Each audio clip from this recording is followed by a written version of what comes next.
So today I'm sitting next to the king of all the prides within the safari, who is called Chuk, although this is only his second year as king. Before him, there was a lion by the name of Lord, who previously lived in the zoo Fairy Tale in Yalta, together with a lioness Cleopatra, having many cubs together. We would always have a fence between us, and we would never be able to connect with each other, like now in the safari. And this connection may have never been made if it wasn't for this one event which happened in the first year when all the lions were let out into the safari.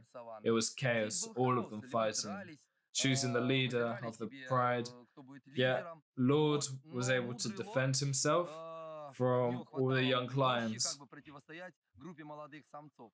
However, the young lions were finally able to hurt Lord when they unfairly attacked him in a group and ripped part of his neck, which is meant to be well protected, but worse than that, they ripped his waist, leaving him with an open wound. At that time, no sane person, even me, wouldn't have dared to walk into the safari and attend to the Lord with dozens of other lions surrounding him. But I saw that he was dying, the king, just laying there with a cloud of flies around him, and he was just fading, saying his goodbyes to life. And the other lions were sitting around, waiting to see what happens next. Yeah, and it made me sad, some heavy weight on my heart, and I just couldn't take it anymore. I don't know what came over me, but I just opened the gate and went to say my goodbyes to the lion. I just had this feelings, maybe weak-minded, You just have to understand that you can't just wander off like that into a lion's cage. But I don't know, I just had this inner call. Thankfully, at the time, there was a photographer, Pshaf Degas, who captured it all. And then a miracle happened. That the lions didn't touch me. They saw that this man walked up to the dying king. It isn't the first time they've seen me, I run the safari and I'm the leader here. I've seen a lot of them in Yalta Zoo, and I've let a lot of them out into the safari. So they let me come close to Lord, and I sat by him and I raised his back paw like this. And to my horror, I saw that you could see his abdomen, and it was already rotting. It was dangerous to do anything now. It all started to swell. I knew that his time was up if there was no urgent care given to him, so I asked one of my colleagues to bring me everything that we had at the time, and that was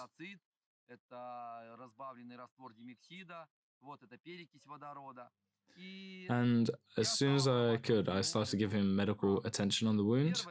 The first thing I done was use spirit to get rid of all the germs and disinfect the area from fly eggs, etc. Lord, of course, at this time was growling in pain, but of course when I came closer and stroked him on the head, he started telling me what happened. This was in his own language, and it sounded a bit like,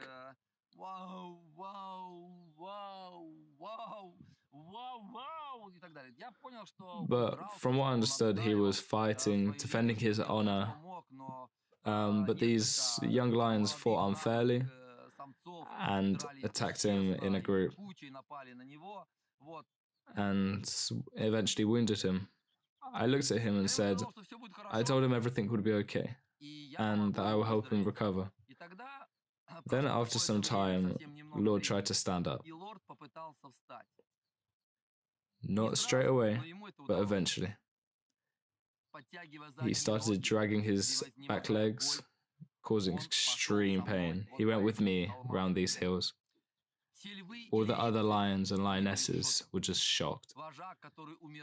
The king, who was dying, just an ordinary man coming close to him and helping him out, and lifted him up.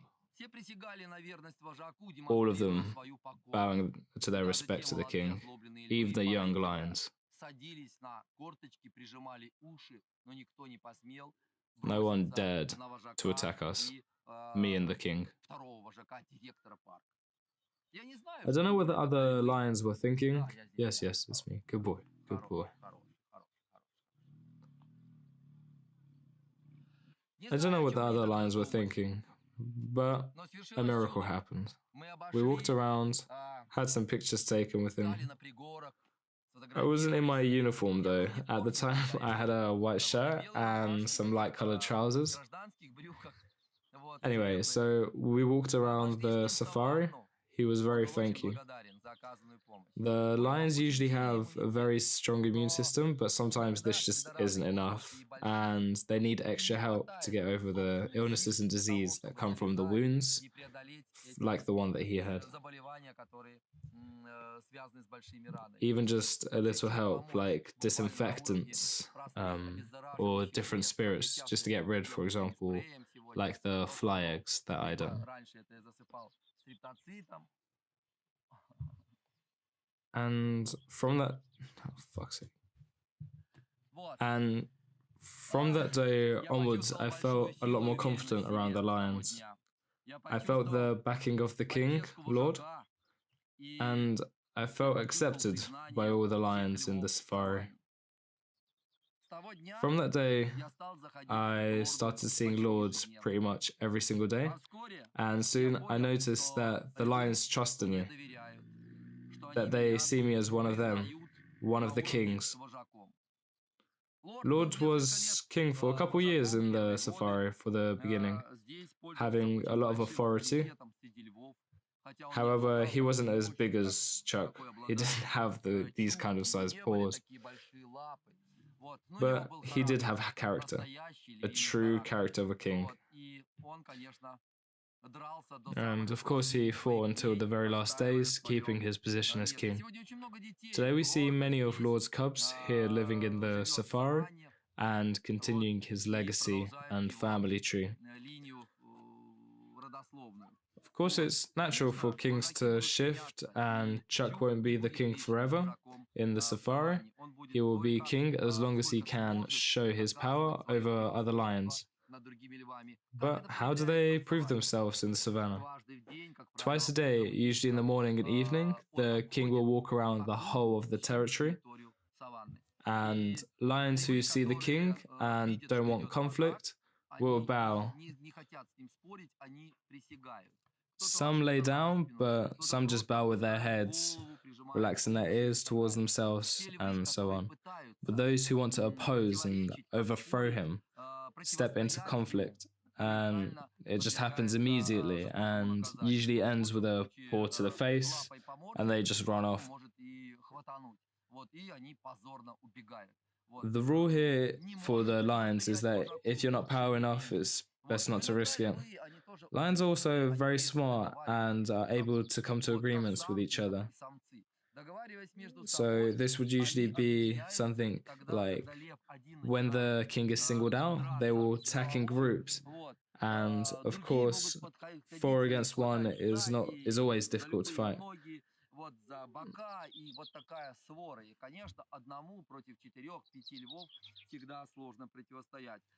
There were these 2 famous brothers that would kill several lions. They would do this unfairly. This is because they'd have one brother who started the attack from the front and divert the king's attention, and then the second brother would walk around waiting and would wait until the king would fall onto his side. And I'll just quickly show you how. And he'd run up and would do one bite against the genitalia. Without this, lions unfortunately cannot. Humans can, but not lions. After this, they spent the rest of their lives in isolation. they would be extremely aggressive and smash the cage. And I just wouldn't let them go back into the safari to risk the lives of other lions. In other words, they were bandits, killers, and were sent to a lion-like prison. That's all about the kings of Taigan Safari Park. Today's king is Chuk. Get up. Come on. Show yourself. Come on. Please. Good boy. Good boy. Come on. Come on. Come on. Get up. Come on. Yes, yes. Good boy. Good boy. You're a good boy, yeah. Yeah. Хороший, хороший. Ну, извини, извини. Вот так покажи вот туда. О, вау! Молодец! Молодец!